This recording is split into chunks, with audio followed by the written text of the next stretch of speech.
4대강 살리기 사업은 생명보호와 경제성장을 동시에 추구하는 대표적인 녹색 뉴딜 프로젝트라고 4대강 사업이 내년 되면은 도산 안창호 선생의 강산 계주의 꿈이 아마 이루어지는 것이 아닌가 이렇게 생각합니다.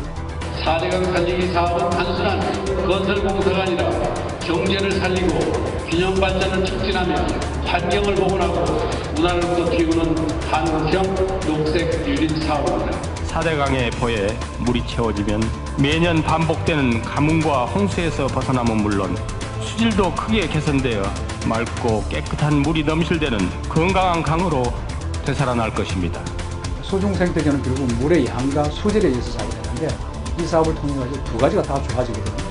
결국은 소중 생태계도 그렇고 수변 생태계도 그렇고 훨씬 더 다양해지고 풍요로워질 것으로 확신하고 있습니다. 4대강 사업이 토목 사업이라고들 하시는데 저는 오히려 토목 사업이 아니라 강을 살리는 친환경 사업이 주종이다. 이 4대강 사업은 사실 오랫동안 방치되어 있는 이 하천, 우리 신음하고 있는 이 강에다가 생명을 불어넣자는 사업입니다.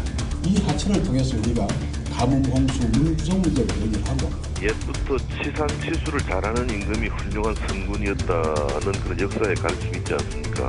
4대강 사업이 바로 이 치산치수인데 이명박 대통령은 우리나라 최고의 토목공사 전문가인데 자신 있다는 거 아닙니까?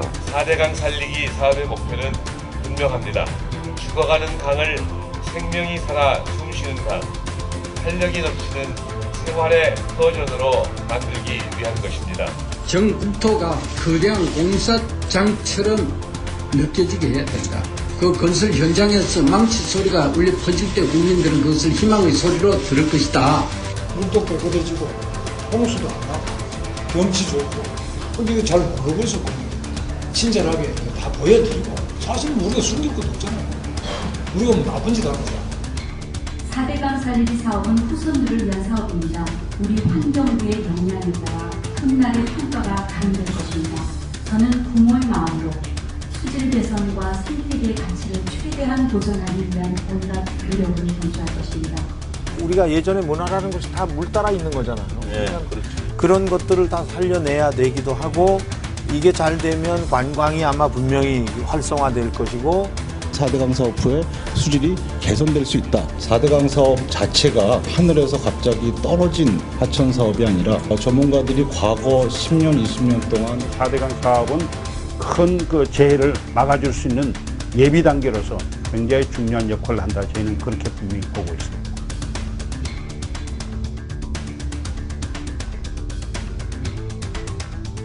명단을 봤어요. 거기에 박근혜가 있느냐? 없습니다. 그렇지만 저는 가장 동조한 큰 적이라고. 이거를 막을 수 있는 사람은 박근혜밖에 없다. 박근혜 의원밖에 없다. 그래서 제가 그쪽에도 엄청나게 콜도 하고 여러 가지 했습니다. 그렇지만 침묵으로 동조한 겁니다. 표를 찍어가지고 예산 준 겁니다. 4대강이라는 거에 대한 말 한마디 안 했습니다. 그리고 나서 대통령이 됐습니다. 이런 사람은 어떻게 해야 됩니까? 그건 실패한 국회 사업이 아니에요. 실패한 이명박 한 개인의 망상 사업이지. 한 개인의 망상적인 허망한 사업에 25조라는 돈을 강에 퍼박았고 이명박 한 개인의 망상을 위해 수많은 전문가와 공무원들이 거기에 구역을 한 정말 잘못된 사업이었다.